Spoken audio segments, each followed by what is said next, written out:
Bienvenue à tous. Des millions de Burkinabés sont appelés aux urnes ce dimanche pour choisir leur président et leurs députés. La question sécuritaire est au centre des préoccupations. En effet, le pays subit des attaques terroristes depuis 2015, alors que dans certaines parties du territoire, la dimension communautaire semble avoir pris le dessus.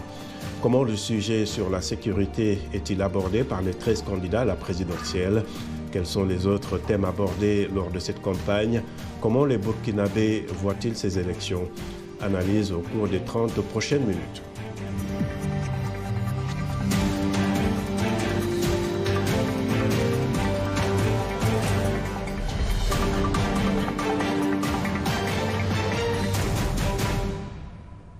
Au Burkina Faso, la campagne pour les élections présidentielles et législatives couplées du 22 novembre est presque à son terme.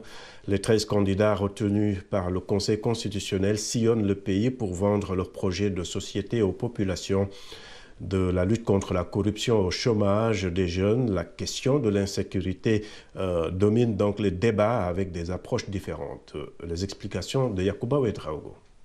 Une mascotte qui prévoit un coup KO attendait une victoire au premier tour pour le président sortant Roch Kaboré, ici en meeting à Dori, dans le nord du pays. Une autre, celle du principal opposant Zéphirin Diabré, qui annonce une victoire pareille lors d'un rassemblement à Ouagadougou. Dans ces ambiances folkloriques se développent des thèmes assez sérieux, comme le terrorisme qui mine le pays depuis les premières attaques en 2015. Quelques jours après la mise en œuvre du gouvernement, nous avons eu les premières attaques terroristes à Ouagadougou, qui ont fait beaucoup de morts. Puis sur nos frontières, aussi bien ici au Sahel, au nord, à l'est et également à la boucle du Moun. Depuis, le bilan s'est alourdi. 1200 morts et plus d'1 million de déplacés dus aux attaques djihadistes, dont la plus récente la semaine dernière. 14 soldats tués en pleine campagne électorale. L'approche militaire est l'option privilégiée par le pouvoir face aux attaques et le président Kaboré reste fermement là-dessus. Le terrorisme a causé beaucoup de dégâts dans notre pays. Dégâts humains, dégâts matériels, dégâts au plan administratif, les écoles fermées, les CSPS fermés. Mais malgré tout, le peuple burkinabé dans son entièreté a décidé de rester debout parce que nous ne courberons pas d'échine devant les terroristes. Cette réponse militaire n'a pas suffi à stopper le terrorisme et la situation sécuritaire continue de se dégrader. Entre autres conséquences, près de 1500 villages ne voteront pas dimanche, soit 17,7% du territoire national, a constaté le Conseil constitutionnel. Le chef de file de l'opposition propose alors une approche différente pour vaincre le fléau. Quelque part, il faut qu'on cherche à savoir, parmi les groupes-là, quels sont ceux qui ont des revendications que j'appellerais qui sont négociables et ceux qui ont des revendications qui ne sont pas négociables. Et en faisant le tri, il y a des gens avec lesquels, bien entendu, on peut discuter. Mais pour l'heure, l'opposition peint en noir le tableau bilan du président sortant. Lutte contre l'insécurité, 0 sur 20. Réconciliation nationale, 0 sur 20. Lutte contre le chômage des jeunes, 0 sur 20. Promotion des femmes, 0 sur 20. Lutte contre la corruption, 0 sur 20. Donc quand vous alignez comme ça pour un élève dans une école, qu'est-ce qu'on fait de lui? Renvoyer. Renvoyer Roch Kaboré du palais présidentiel, c'est le rêve de ses 12 concurrents qui, à défaut, voudront se tailler une bonne part de députés à l'Assemblée nationale, l'élection présidentielle du 22 novembre étant couplée aux législatives. Merci beaucoup Yacouba pour ces explications. Et maintenant pour le débat, nous avons 3 invités. Ici aux États-Unis, précisément à Atlanta, Ismaël Diallo, vous êtes ancien député, ancien conseiller municipal, ancien fonctionnaire international. À Washington, Dieudonné Kaboré, délégué CSBE, au Conseil supérieur des Burkinabés de l'extérieur. Vous êtes de la juridiction de Washington. Et à Ouagadougou, l'analyste politique Siaka Koulibaly. Merci à tous d'être avec nous pour ce Washington Forum. Mais avant de vous retrouver, nous allons tout droit à Ouagadougou retrouver notre correspondant Lamine Traoré qui nous donne un peu l'ambiance de cette campagne à quelques jours de la clôture. Lamine, bonsoir. Bonsoir Abdourahmane. Alors, dites-nous un peu ce qui se passe en ce moment avec cette campagne à quelques jours des élections présidentielles et législatives. Abdourahmane, écoutez, à quelques heures, on va le dire pratiquement, de la clôture de cette campagne électorale. Ça bouillonne de partout. C'est le dernier virage, on le dira ici. Vous savez, c'est vendredi prochain que cette campagne va se refermer, qui a débuté le 31 octobre. Cela va faire 3 semaines que les 13 candidats ont sillonné pratiquement le Burkina, sauf on dira les zones un peu dangereuses. Je pense à ces zones du Sahel, Djibo et ses environs. C'est essentiellement donc 3 semaines de campagne que 13 candidats. Donc on fait au Burkina. J'ai participé, j'ai suivi un peu l'ex-majorité, le CDP, qui est dirigé par aujourd'hui Edi Kombeoko, pendant quelques étapes dans l'ouest du Burkina. Vous savez, cette campagne, elle est beaucoup mouvementée ici. Cette année, on a eu droit à beaucoup de titres, beaucoup d'attaques entre l'ancienne majorité, le CDP, vous savez, le parti de Blaise Compaoré, et le parti de Roch Kaboré, le MPP, le mouvement du peuple pour le progrès. Il y a eu la CDP. Vous savez, on pourra déjà vous dire, oui, Abdraman. Merci beaucoup, Lamine. Alors, nous retrouvons donc nos invités. Je démarre avec vous, Siaka Coulibaly, vous qui êtes à Ouagadougou. Est-ce que la question sécuritaire est suffisamment présente dans cette campagne, soit dans les plateformes des candidats, soit dans les débats? Oui, comme on peut s'y attendre, la sécurité est le principal thème qui se retrouve dans tous les programmes et les projets de société proposés par les candidats à la présidentielle. Chacun d'entre eux reconnaît la situation et propose des mesures, des mécanismes pour tenter de résorber cette question de sécurité une fois qu'il serait élu. Et même sur le terrain, principale inquiétude à l'heure actuelle porte sur cette question de l'insécurité. On ne sait pas bien qu'est-ce que les groupes terroristes prévoient de faire ce jour des élections. Est-ce qu'il n'y aurait pas des attaques terroristes ce jour-là? Donc c'est la principale inquiétude aujourd'hui pour ces sujets. Et on a vu que les groupes armés se sont signalés pendant la campagne électorale avec une attaque qui a fait 5 morts au moins. Oui, tout à fait.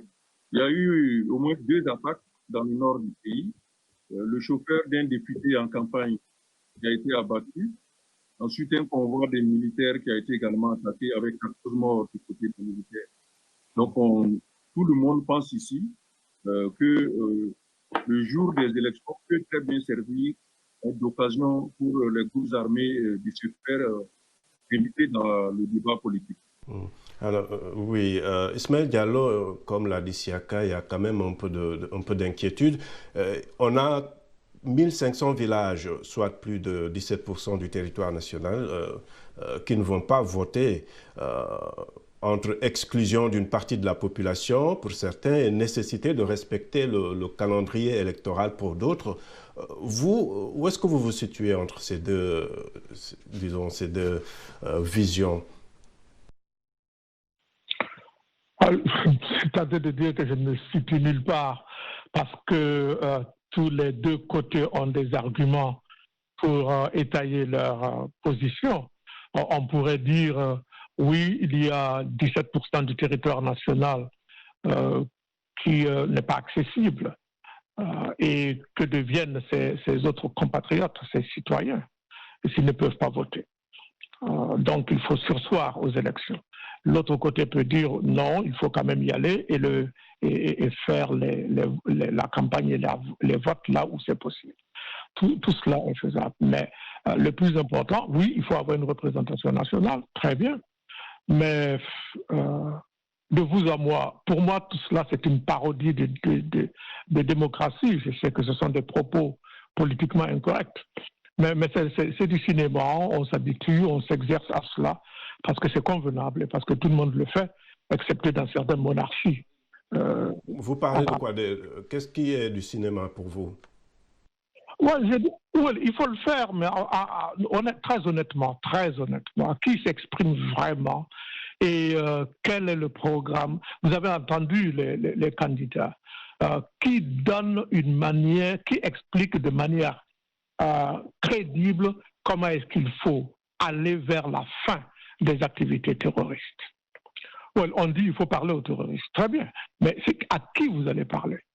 À ceux qui viennent attaquer? Ceux qui viennent attaquer ne sont pas ceux auxquels il faut parler. Il faut aller en amont de cela. On me dira que c'est facile de le dire et que ce n'est pas facile de le faire. Ça dépend.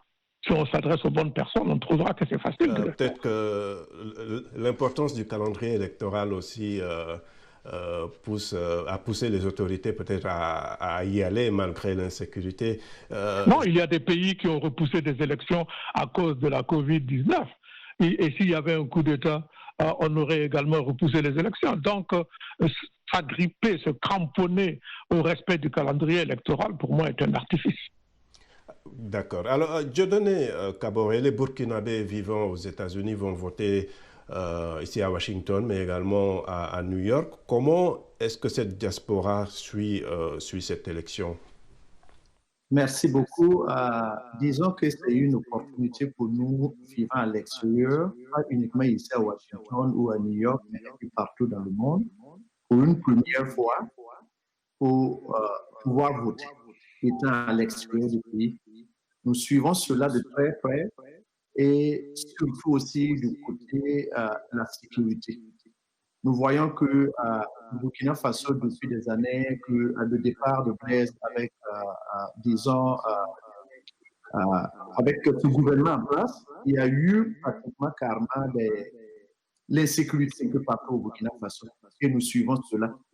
Mais vous savez, la solution à ce problème se trouve même au niveau même que chacun de nous, que soyons à l'extérieur ou à l'intérieur du pays, puisse réellement poser un acte pour qu'on puisse trouver des solutions à ce problème d'insécurité. Si je vous dis que quelqu'un d'entre eux, que ce soit le président qui est là, qui a une expérience par rapport aux autres, ou également les autres candidats, a réellement le problème à cette situation, je vous dis que cette personne marche. Mais en réalité, nous avons besoin de tout un chacun, puisque en réalité, si vous voyez au cas du Burkina, le problème, c'est que si c'était un adversaire qui venait de loin, on peut le localiser carrément pour trouver la solution à ce problème. Mais l'ennemi même dort avec toi. L'ennemi même mange avec toi. L'ennemi même fait tout avec toi. Et souvent, c'est difficile dans des cas pareils de pouvoir trouver une solution à cette histoire de sécurité. Alors, Ismaël, la question terroriste a aussi quelque peu glissé vers une tension intercommunautaire dans certaines zones du pays. Comment est-ce que les politiques doivent s'y prendre dans cette lutte contre le radicalisme tout en insistant sur la nécessité de préserver le vivre ensemble au Burkina Faso?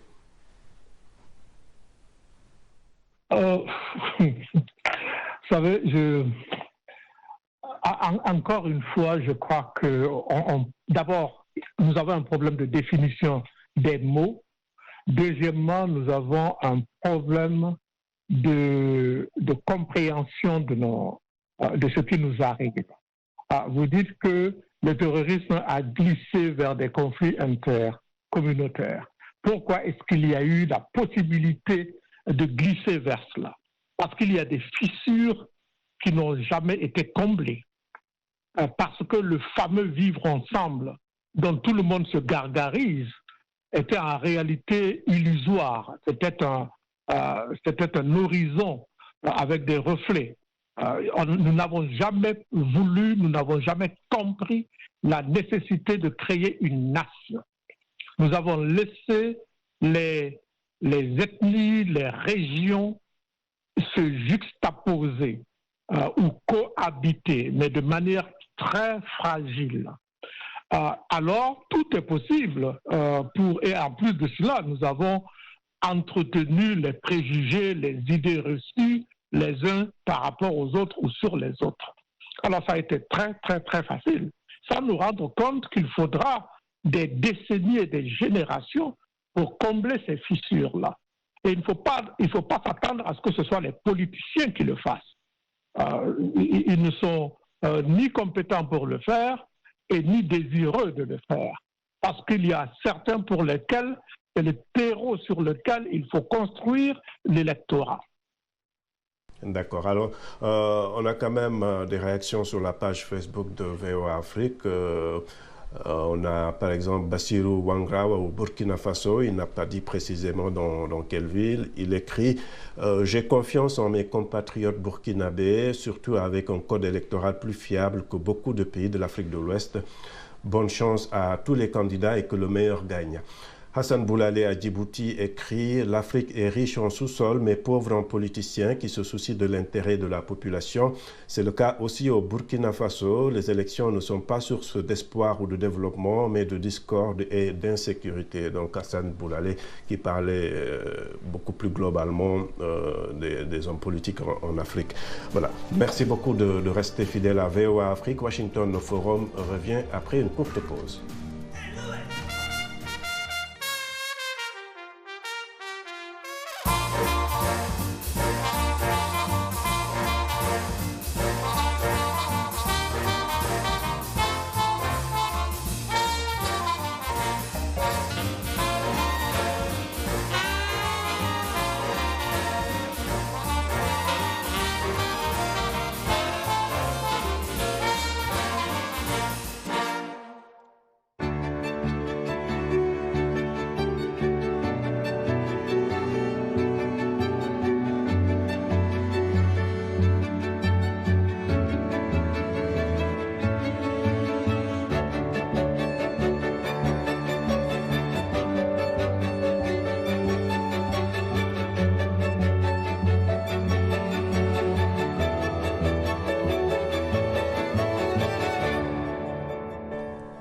Heureux de vous retrouver pour la seconde partie de Washington Forum. Qui des 13 candidats à la présidentielle va occuper le palais de Kosiam? Quel parlement pour les 5 prochaines années? Les Burkinabés s'apprêtent à faire leur choix. Allons à Ouagadougou, retrouver notre correspondant sur place, Lamine Traoré, qui a tendu son micro à quelques Ouagalais. Suivant. Ce qu'on attend vraiment, c'est le changement. Mais pas un changement où tout le monde veut changement, mais vraiment un changement profond, totalement profond de toutes nos structures. Là. Parce que moi, bon, c'est des constats qu'on fait. Il y a beaucoup de choses, beaucoup de promesses qu'on promet et finalement, au bout, on ne voit rien. Et surtout aussi voir la jeunesse. Parce que les jeunes, là, on souffre beaucoup. Mes attentes les plus fortes, c'est vraiment arriver à stabiliser le pays. La question sécuritaire, je trouve que c'est la question la plus primordiale. Il ne faut pas que le quinquennat qui vient de se terminer, qu'on répète la même chose au quinquennat à venir. Nous avons également la question de la réconciliation nationale. Ça veut dire que peut-être, si cette question est résolue, les attaques aussi peuvent diminuer en quelque sorte. Également, en plus de ces deux facteurs que je trouve vraiment essentiels, la question sécuritaire, la question vraiment de la réconciliation nationale, c'est un peu le climat social aussi, je vais dire, au niveau du monde syndical. Il faut que le gouvernement arrive à trouver un terrain d'entente avec ses acteurs. Au soir du 22 novembre, et celui qui sera élu, et on attend de lui vraiment qu'il y ait la paix au sein de notre pays, le Burkina Faso. On en a tant besoin, parce qu'on a souffert durant les 5 ans passés. C'est vraiment un problème très sérieux. Sans la paix, on ne peut pas faire un développement au Burkina Faso. Merci beaucoup et je rappelle nos invités. Atlanta, Ismaël Diallo, ancien député, ancien conseiller municipal et ancien fonctionnaire international. À Washington, Dieudonné Kaboré, délégué CSBE, conseil supérieur des Burkinabés de l'extérieur. Et vous êtes de la juridiction de Washington et à Ouagadougou. On a Siaka Koulibaly. Siaka Koulibaly, vous êtes analyste politique et je reste avec vous. Siaka, l'engagement citoyen. Pour cette deuxième partie, on va aborder surtout l'engagement citoyen qui avait abouti, donc cet engagement citoyen, à la chute du régime de Compaoré et aux élections de 2015, a été vraiment bien remarqué un peu partout en Afrique. Aujourd'hui, cet engagement est-il toujours bien là? Est-ce que la société civile se fait entendre en cette période électorale? C'est vrai que la société civile reste engagé sur ces thématiques habituelles et la couverture des élections est un des domaines d'intervention du parti de la société civile et beaucoup vont faire l'observation électorale. Mais il faut dire que d'un point de vue général, la montée en puissance des organisations de la société civile à partir de 2013, 2014 et même en 2015 est quelque peu ralenti du simple fait d'un retour à la situation institutionnelle normale où on a l'opposition politique qui joue son rôle et la majorité qui gouverne. Donc, dans ce schéma, il y a très peu de place pour une société civile politique. Oui, mais justement, est-ce que la société civile doit juste se faire remarquer quand il y a une crise institutionnelle? Par exemple, en ce moment, dans d'autres pays, on les entend beaucoup sur la question du troisième mandat. Est-ce qu'elle ne doit pas être plus présente dans le débat même? Oui, elle le fait. Elle le fait, mais je veux dire qu'elle ne peut pas atteindre le pic qu'on avait atteint en 2014-2015. Parce que là, les OSC se sont retrouvés au premier plan. Et pendant la transition de 2015, pour la première fois, la société civile est sortie des fonctions classiques d'intervention et est rentrée dans les institutions, notamment au gouvernement et au Parlement intérimaire, les conseils nationaux de la transition. Et là n'est plus possible quand on revient à la normalité.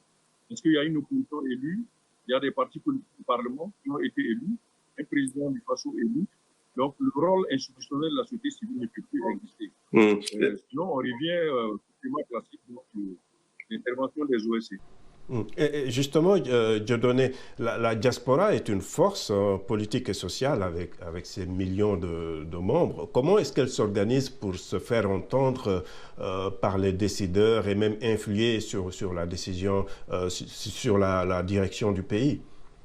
Bon, disons, nous remercions beaucoup le président du FASO qui a pu mettre en place depuis qu'il est arrivé au pouvoir. Je pense que c'est en 2018, si je ne me trompe pas, qu'ils ont mis en place un ministère pour la diaspora. Et ce ministère, depuis que ce ministère a été créé, il y a eu des CSE et certaines télévisions qui sont mises en place un peu partout dans le monde. Et nous travaillons beaucoup avec ce ministère pour pouvoir quand même nous entendre, parce que quand vous parlez de la diaspora burkinabé de nos jours, depuis pratiquement une décennie, il y a beaucoup de Burkinabés qui sont à l'extérieur. Et je peux vous garantir que dans chaque domaine que vous citez, vous allez trouver un Burkinabé qui est expert dedans. Ici aux États-Unis, que ce soit au Japon, en Asie, quelque part d'autre en Afrique, un pays africain, un peu partout, vous allez toujours trouver un Burkinabé qui excelle. Mais même ce matin, on était en train de parler avec le ministre ce matin et on demandait réellement que ce soit la même équipe qui va venir ou d'autres personnes qui vont prendre le pouvoir, qu'on puisse réellement relayer l'information réelle à la communauté burkinabé à l'extérieur, parce que c'est souvent le manque de communication ou d'information réelle que les Burkinabés souvent restent de leur côté à l'extérieur et on oublie complètement d'où on vient. Surtout quand tu as de l'expertise et que tu penses que cette expertise peut beaucoup aussi aider à construire le Burkina Faso. Et c'est ce que nous voulons réellement repartir et donner de tout meilleur que nous avons appris à l'extérieur pour réellement bâtir le Burkina que nous aimons. D'accord. Alors, on va faire un dernier tour de table rapidement. Siaka, en dehors de la question sécuritaire qu'on a évoquée en première partie, il y a aussi d'autres défis qui attendent le prochain président, que ce soit le sortant Roch-Marc Christian Kaboré ou quelqu'un d'autre. Quelle doit être la priorité au Burkina Faso pour les 5 prochaines années, pour vous? Sur les politiques, il est évident que la sécurité vient en tête. Il faut résorber cette question le plus rapidement possible afin de permettre de passer rapidement aux autres secteurs qui sont aussi importants et prioritaires, notamment la lutte contre la pauvreté, reprendre donc les activités dans l'économie rurale, parce que la sécurité n'a pas permis dans certaines zones de procéder aux activités de production agricole et d'élevage. Mais l'insécurité mine l'ensemble de cette économie rurale-là. Donc, il faut rapidement régler la question. Ce qui est la première tâche, ce qui est attendu des candidats, une fois qu'un d'entre eux sera élu, ce sera sa capacité à mettre en place une équipe gouvernementale, mais qui soit à la hauteur, qui soit suffisamment compétente pour embrasser et proposer des politiques, des actions gouvernementales qui puissent permettre donc de régler les principaux dysfonctionnements que le pays a connus depuis pas mal de temps. Et vous, Ismaël Diallo, quel doit être le focus du prochain gouvernement? Well, forcément la sécurité, mais là il faudra vraiment revoir la